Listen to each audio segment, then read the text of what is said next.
Hello दोस्तों, एक बार फिर से आप सभी का मैं बहुत बहुत स्वागत करता हूं। नतीजे आपने देख लिए, उपचुनाव के नतीजे, उत्तर प्रदेश उपचुनाव के नतीजे आपने देख लिए हैं। झारखंड, महाराष्ट्र में भी नतीजे आ चुके हैं। झारखंड में जेएमएम की सरकार, महाराष्ट्र में एनडीए महायुति की सरकार। लेकिन जो उत्तर प्रदेश में उपचुनाव हुआ उसको लेकर कई सारे सवाल खड़े हो रहे हैं। अब इसका विश्लेषण भी किया जा रहा है और इस बीच तमाम लोग अपने अपने तरीके से बीएसपी का आकलन कर रहे हैं, क्योंकि बसपा का जो ग्राफ है वो लगातार गिर रहा है। 3 सीटों पर बसपा ने इज्जत बचाई है। उपचुनाव में बसपा का जो हार का सिलसिला है वो लगातार जारी है। तो आखिर ऐसा क्या हुआ कि बसपा चुनाव हार गई? इसको लेकर लोग अपने अपने तरीके से विश्लेषण कर रहे हैं। इस बीच अखिलेश यादव जी का बयान आया। उन्होंने कहा इलेक्शन को करप्शन बनाने के लिए जो हथकंडा था वो उजागर हो गया। वहीं अजय राय ने कहा कि भाजपा ने सत्ता का दुरुपयोग किया। हालांकि मायावती जी का अभी इस नतीजे पर कोई बयान सामने नहीं आया है। माना जा रहा है कि वो इसको लेकर प्रेस कॉन्फ्रेंस करेंगी या हो सकता है कोई ट्वीट करें। अभी देखना होगा। अभी जो नतीजे आए हैं उसको लेकर बसपा के नेताओं की कोई प्रतिक्रिया सामने नहीं आई है। जिस तरीके से बसपा की उपचुनाव में हार हुई, कहा जा रहा है कि जो मतदाता हैं वो शिफ्ट हो गए हैं। कहा यह भी जा रहा है कि जो दलित वोट बैंक है उसने बसपा को नकार दिया। मुसलमान भी दूरी बना रहे हैं। आपको याद दिला दें, लोकसभा चुनाव के दौरान भी 5 सीटों पर उपचुनाव हुआ था। वहां पर भी बसपा को हार का सामना करना पड़ा था। तो जो बसपा का प्रदर्शन है वो उसके अस्तित्व के लिए कहीं ना कहीं खतरा बन रहा है। अगर मैं यूपी के 4 सीटों की बात करूं, करहल, मीरापुर, कुंदरकी, सीसामऊ, तो यहां जो वोट है 5 अंकों की सीमा तक भी नहीं पहुंचा है। 5 अंकों की सीमा तक, यानी 10,000 में 5 अंक होते हैं, तो 10,000 वोट भी इन सीटों पर बसपा को नहीं मिले। हालांकि बसपा का जो प्रदर्शन था कटेहरी और मझवा में अच्छा रहा, फूलपुर में भी ठीक ठाक रहा। और जो हमने आपको सर्वे दिखाया था कटेहरी, मझवा और फूलपुर का, रुझानों में भी, जब याद करिए जब रुझान आए थे, जब बैलेट बॉक्स खुले थे तो बसपा आगे चल रही थी। उसके बाद जैसे मशीन खुली बसपा हो गई पीछे। तो अगर मैं कटेहरी की बात करूं, सबसे अच्छा प्रदर्शन बसपा का कटेहरी में रहा। करीब करीब 42,000 वोट, 35,000 वोट मझवा में रहा। फूलपुर में बसपा को 20,342 वोट मिले हैं। गाजियाबाद में बसपा को मात्र 10,736 वोट मिले हैं। और कहा जा रहा है कि भाई टिकट बदलने का जो खेल है गाजियाबाद में बसपा को भारी पड़ गया। तो सत्ता के सेमीफाइनल इसे माना जा रहा था। पीडीए का नारा अखिलेश जी दे रहे थे, पीडीए का नारा नहीं चल पाया। वहीं भारतीय जनता पार्टी कह रही है कि इस बार जो हिंदुत्व है वो भारी है, योगी की आक्रामक शैली भारी है, बटेंगे कटेंगे की वजह से भाजपा जीत गई, ऐसा कहा जा रहा है। नतीजों के बाद मोदी जी का बयान आया। उन्होंने कहा कि जातिवादियों को जनता ने नकार दिया है। तो जो भाजपा है वो जाति के पिच पर ना खेलते हुए धर्म के पिच पर खेल रही है। बटेंगे कटेंगे का मतलब क्या है कि SC ST OBC जो हैं वो एकजुट हो जाओ और जाकर बीजेपी को वोट कर दो। क्या वाकई ये नारा चला है? टीवी मीडिया चीख चीख कर कह रहा है कि बटेंगे कटेंगे की वजह से यूपी में, महाराष्ट्र में भाजपा जीती। कई लोग मशीन पर भी सवाल खड़े कर रहे हैं कि कहीं मशीन का खेला तो नहीं। अखिलेश यादव कह रहे हैं सत्ता का दुरुपयोग हुआ, प्रशासन का दुरुपयोग हुआ। और कई सारे एग्जाम्पल भी आपने देखे होंगे।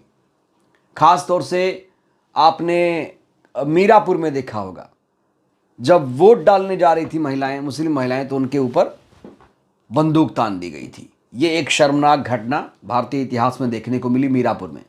तो उत्तर प्रदेश की 9 सीटों पर जिस तरीके से नतीजे आए उसे कोई पचा नहीं पा रहा है। बीजेपी कह रही है जनता का फैसला है, लेकिन लोग कह रहे हैं, बहुत सारे लोग, कि भैया ये मशीन का फैसला है, जनता बीजेपी को वोट क्यों देगी, लोग ये पूछ रहे हैं। इस नतीजे के बाद लोग विश्लेषण कर रहे हैं और हार पर मंथन कर रही हैं पार्टियां। अब सवाल खड़े हो रहे हैं बसपा पर कि बसपा ने इतना खराब प्रदर्शन क्यों किया, क्यों बसपा उपचुनाव हारी, और उपचुनाव हारी तो 27 में क्या होगा, ये बड़ा सवाल है। सबसे पहले बात करते हैं बसपा क्यों हारी।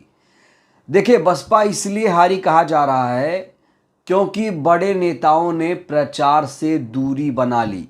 ये एक बहुत बड़ा मार्क, क्वेश्चन मार्क है बसपा के ऊपर कि जब आपने स्टार प्रचारक बनाया, 40 स्टार प्रचारकों की सूची आपने बना ली, तो भैया प्रचार में क्यों नहीं उतरे। और बड़े नेता जो हैं, उन्होंने प्रचार करने की जो जहमत है क्यों नहीं उठाई। पार्टी के नेता महाराष्ट्र चले गए, झारखंड चले गए, लेकिन जहां जमीन मजबूत है वहां पर प्रचार क्यों नहीं किया। आकाश जी ने प्रचार नहीं किया, आकाश जी बैठे रह गए, देखते रह गए। कटहरी में जानते हैं प्रचार का असर ही था। कटहरी में जिस तरीके से प्रचार किया गया, चाहे वो विश्वनाथ पाल साहब हों, चाहे वो प्रोफेसर इंदु चौधरी जी हों, क्या शानदार प्रचार किया था, क्या शानदार भाषण था। जमीन पर लड़ाई लड़ रही थी मझवा कटहरी में बसपा। तो ऐसा हर सीट पर क्यों नहीं हो पाया। तो ये मंथन करने का समय है, आकलन करने का समय है, और जो बसपा के अंदर बसपा को कमज़ोर करने का काम कर रहे हैं, उन्हें पहचानने का भी वक्त है। तो पार्टी के बड़े नेताओं की जो सक्रियता है वो उपचुनाव में ना के बराबर थी। और एक और बड़ी बात, बसपा ने इस बार जानते क्या किया, अनजान चेहरों पर दांव लगा दिया। भाई, मीरापुर में एक चेहरा आया, शाह नज़र। क्या है शाह नज़र? ठीक वैसे ही हुआ नगीना जैसा हाल। मीरापुर में बसपा का नगीना जैसा हाल हो गया। शाह नज़र टाइप प्रत्याशी बसपा को नहीं उतारने चाहिए। ऐसे नेता को बसपा को उतारना चाहिए जिसका कोई वजूद हो। पार्टी का तो वजूद हो ही, साथ ही साथ उसका भी अपना वजूद हो। अब कटहरी में क्या हुआ, धर्मराज निषाद क्यों जीते। धर्मराज निषाद की पहले से ही पहचान थी, हालांकि उनकी पहचान बसपा की वजह से ही थी। इस बार जिताएगा नहीं तो टिकठी पे लिटाएगा, ये धर्मराज निषाद ने नारा दिया था। तो क्या कटहरी की जनता ने धर्मराज निषाद को वाकई जिताया है? सवाल तो खड़े होंगे, क्योंकि मशीन पर लोगों को विश्वास नहीं है।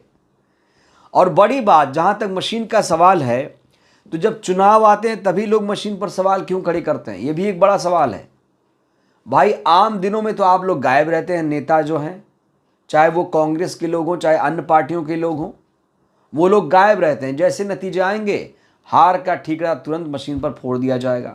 तो चुनाव के समय ही मशीन पर सवाल खड़े करना, ये अपने आप में ये डबल स्टैंडर्ड दिखाता है। अगर खड़े करना है सवाल तो बार बार खड़े करिए हर चुनाव में। ये नहीं झारखंड में सही है, महाराष्ट्र में गलत है, उत्तर प्रदेश में गलत है। हालांकि इसका जवाब भी दिया जा रहा है कि जो सत्ताधारी पार्टी है वो ऐसा मैनेज करती है जिससे किसी को पता ही ना चले कि मैनेज हुआ, ऐसा भी लोग कह रहे हैं। तो बसपा क्यों हारी, सबसे बड़ी वजह है अनजान चेहरों पर दांव और बड़े नेताओं की प्रचार प्रसार से दूरी। अब करना क्या होगा, बसपा को क्या करना चाहिए? सबसे पहले बसपा को उन नेताओं को बाहर करना चाहिए जो बसपा के अंदर रहकर बसपा को ही कहीं ना कहीं कमज़ोर कर रहे हैं। उन नेताओं को पहचानना होगा। और मायावती जी ने बहुत पहले ट्वीट भी किया था कि हमें उन नेताओं को बाहर करना है जो बसपा को कमज़ोर कर रहे हैं, लेकिन वो बात अभी इम्प्लीमेंट नहीं हो पाई है। कहा जा रहा है कि बहन जी के इर्द गिर्द ऐसे चेहरे हैं जो बसपा को नहीं चाहते कि मजबूत हो, जो नहीं चाहते बसपा सत्ता में आए। तो उन नेताओं की पहचान करना बहुत बड़ी चुनौती है। और बड़ी बात यह है कि जो अपना परंपरागत वोट बैंक है, उसको सहेजना। सबसे पहले बसपा को अपना जो परंपरागत वोट बैंक है उस पर पकड़ मजबूत करनी होगी, क्योंकि जो मतदाता हैं वो शिफ्ट हो रहे हैं। चंद्रशेखर आज़ाद की तरफ भी कुछ लोग गए, मीरापुर में कुंदरकी में ऐसा देखा गया। चंद्रशेखर आज़ाद भी वोट ले जा रहे हैं। और SC ST OBC पर खास तौर से पकड़ बनानी पड़ेगी। ब्राह्मण चेहरों पर दांव लगाया मायावती जी ने, क्या हुआ उसका नतीजा? सोशल इंजीनियरिंग नहीं चल पाया। बसपा ने साल 2007 में सोशल इंजीनियरिंग के दम पर सरकार तो बनाई थी, लेकिन अब जो फॉर्मूला है वो यहां फिट नहीं साबित हो रहा है। तो सबसे पहले बसपा को SC ST OBC माइनॉरिटीज जो हैं उनको इकट्ठा करना होगा। हर जगह नहीं जाना होगा कि सवर्णों को भी साथ ले लिया, उनको भी ले लिया, इनको भी ले लिया, ऐसा नहीं। सबसे पहले फोकस्ड होना पड़ेगा, जो उनका अपना वोट बैंक है उनको सहेजना पड़ेगा। और सबसे बड़ी बात, जहां गठबंधन की राजनीति चल रही है, जहां गठबंधन से सब जीत रहे हैं, महायुति बना रहे हैं, महाविकास अघाड़ी बना रहे हैं, इंडिया गठबंधन बना रहे हैं, बसपा को भी गठबंधन करना चाहिए। अब किससे करना चाहिए ये तो बसपा के बड़े नेता बताएंगे, बहन जी बताएंगी, बहन जी सोचें। क्योंकि बसपा अपने दम पर चुनाव लड़कर हार रही है और किसी पार्टी का बार बार हार जाना पार्टी के लिए अच्छी बात नहीं है। अब तो पार्टी के वजूद पर भी संकट आ गया है। लोकसभा में कोई सदस्य नहीं है, विधानसभा में 1 सीट है, उपचुनाव में हार गए। तो अब बसपा को मंथन करना पड़ेगा और बसपा को अपनी कमियां हैं जो वो दूर करना पड़ेगा। BSP IT सेल क्यों नहीं है, ये भी बड़ा सवाल है। आकाश आनंद आए तो चुनाव प्रचार क्यों नहीं कर रहे हैं, क्यों नहीं कर रहे हैं भाई? सतीश चंद्र मिश्रा क्या कर रहे हैं? तो देखना होगा बसपा इस चुनाव से क्या सबक लेती है। मायावती जी इस नतीजे को लेकर क्या बोलती हैं, मायावती जी इन नतीजों को लेकर क्या बयान देती हैं, क्या ऐलान, क्या फैसला लेती हैं, देखना होगा। बहरहाल इस वीडियो में इतना ही। आपको क्या लगता है बसपा क्यों हारी होगी? कमेंट करिए। धन्यवाद।